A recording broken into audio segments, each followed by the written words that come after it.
வணக்கம் என் சொந்தங்களே! நான் உங்கள் அருளேஷ் ஏஜே. இன்று கன்னியாகுமரியிலிருந்து உங்களுக்காக ஒரு சின்ன பாட்டு. ஓடும் பாதையில முள்ளு குத்தும் வேளையில உச்சி கொட்டும் சத்தமும் நீ, பாதம் சொட்டும் ரத்தமும் நீ. கூடும் மேகத்தில இடி வெட்டும் மின்னலுல பரத்தட்டும் மலையும் நீ, பயிராடும் பச்சையும் நீ.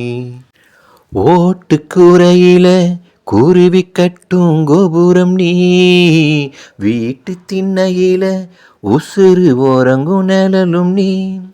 நெஞ்சங்கூட்டுல நெறி கட்டும் நெனப்பு நீ, பெத்த மார்புல கண்ணு முட்டும் பாலு நீ. ஆராரோ ஆரோ ஆரிரரோ, ஆராரோ ஆரோ ஆரிரரோ, ஆராரோ.